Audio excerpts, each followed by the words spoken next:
جو اس وقت مختلف بیانات آتے ہیں ان بیانات سے پتہ چلتا ہے کہ جو فرانس کے سفیر کا معاملہ تھا وہ تو طے ہو گیا تھا، کیونکہ طے کرنے کے بعد یہ معاہدہ ہوا تھا کہ اس معاملے کو پارلیمنٹ میں لے جایا جائے گا۔ چنانچہ یہ معاملہ پارلیمنٹ میں آ بھی گیا اور وہ اب اس پہ شاید کوئی اتنی وہ تنازع کی کیفیت نہیں تھی، لیکن شاید کچھ وعدے کیے گئے تھے شیڈول 4 کے حوالے سے، کچھ گرفتاریاں تھی ان کے حوالے سے، تو وہ شاید اس کرنے کا محرک بنا۔ اور اب خوشی کی بات ہے یہ معاملات بھی طے ہو گئے ہیں، اور بڑی خبر یا میں سمجھتا ہوں کہ ایک اچھی پیش رفت یہ ہے کہ اب تحریک لبیک جو ہے وہ باقاعدہ آئینی، جمہوری اور دستوری طریقے سے آگے آ کر اور کالعدم کی کیفیت ان کی ختم ہو جائے گی۔ تو میں سمجھتا ہوں کہ جب وہ مین سٹریم پولیٹکس میں آ جائے تو پھر اس طریقے سے ان کی تحریک جو ہوگی وہ بھی زیادہ دستوری اور جمہوری طریقوں کے مطابق ہو جائے گی، اور پارلیمنٹ میں اگر ان کی نمائندگی ہوئی تو اس طریقے سے پارلیمانی آواز بھی ان کی بن جائے گی۔ یہ ایک اچھی پیش رفت ہے۔ صحیح، تو کیا آپ سمجھتے ہیں کہ یہ جس طرح جو یہ طریقہ کار اختیار کیا گیا، سڑکوں پر آئے تحریک لبیک، ان کا مقصد سیاسی تھا؟ اب دیکھیں، آپ کے کچھ مطالبات ہوں تو پھر ان مطالبات کے لیے یقیناً کوئی نہ کوئی اقدام تو کیا جاتا ہے، لیکن اس پر سب کا اتفاق ہے بالعموم ہمارے تمام سیاسی اور دیگر جماعتوں کا کہ جو دھرنے ہوں یا احتجاج ہوں وہ آئین اور قانون کے دائرے میں ہوں، وہ لوگوں کے لیے زحمت کا باعث نہ بنے، بیماروں کے لیے تکلیف کا باعث نہ بنے، طالب علموں کو اسکول جانے یا کالجز اور یونیورسٹیاں جانے سے نہ روکے۔ تو اس قسم کی صورتحال جو ہے وہ تو یقیناً ہم سب کے لیے ضروری ہے کہ ہم اپنے احتجاج میں لوگوں کے لیے زحمت کا باعث نہ بنے۔ صحیح، تو ڈاکٹر صاحب ہم نے تو یہ دیکھا کہ جو یہ دھرنے تحریک لبیک یہ بھی کوئی 7ویں دفعہ سڑکوں پر تھی، اور جو پچھلی دفعہ اور اس بار تو وائلنس جو ہے وہ بہت زیادہ ہوئی، وائلنس بھی ہوئی اور ایگریشن بھی دیکھنے میں آیا۔ تو لیکن جو مفتی منیب الرحمان صاحب ہیں وہ کہتے ہیں کہ کوئی یہ تاثر قائم نہ کرے کہ جو تحریک لبیک کی قیادت ہے یا اس کے کارکنان ہیں وہ جذباتی ہیں اور مشتعل ہیں۔ تو یہ دو بیانات مطلب ایک پریکٹیکل ریالٹی ہے جو ہم دیکھتے رہے اور سوشل میڈیا پر وائرل بھی رہی، اور جس طرح سے یہ پروٹیسٹ کرنے کے لیے بڑھتے رہے یا جو بیانات سامنے آتے رہے ان کو ہم دیکھیں تو ہم یہ کیوں نہ سمجھیں کہ جو ان کی قیادت ہے یا ان کے جو کارکنان ہیں وہ جذباتی ہیں؟ دیکھیں، جو صورتحال پیدا ہوئی یقیناً ہم تو نظریاتی کونسل تو عمومی بات کرے گی، اور عمومی بات یہ ہے کہ دونوں فریقوں سے بلکہ سب فریقوں سے یہ گزارش کی جائے کہ جو بھی احتجاج ہے وہ قانون کے دائرے سے باہر نہ ہو، اور انسانی جان کی حرمت جو ہے وہ تو سب سے زیادہ بلند ہے اور عزیز ہے۔ اللہ تعالیٰ نے یہ فرمایا ہے کہ وَلَقَدْ كَرَّمْنَا بَنِي آدم، ہم نے بنی آدم کو بڑی تکریم دی ہے۔ تو ایسی کوئی صورتحال پیدا ہو جائے کہ جس میں انسانی جان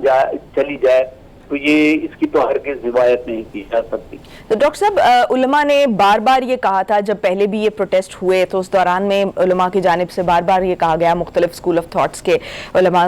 کی طرف سے، کہ مستقبل میں ایسے حالات سے نمٹنے کے لیے کوئی پراپر اسٹریٹجی جو ہے وہ بنائی جانی چاہیے۔ تو کیا اس سلسلے میں اتھارٹیز کی طرف سے کوئی آپ سمجھتے ہیں کہ کوئی اسٹریٹجی بنائی گئی ہے، ڈیوائز کی گئی ہے؟ ابھی تک تو اس پہ غور کیا جا رہا ہے، اور مفتی منیب الرحمان صاحب نے بھی اس دن تجویز دی ہے کہ ایک میثاق دستخط کیا جائے، جس میثاق کے تحت یہ طے ہو کہ احتجاج کے حدود کیا ہوں اور احتجاج کے طریقے کیا ہوں۔ تو میں سمجھتا ہوں کہ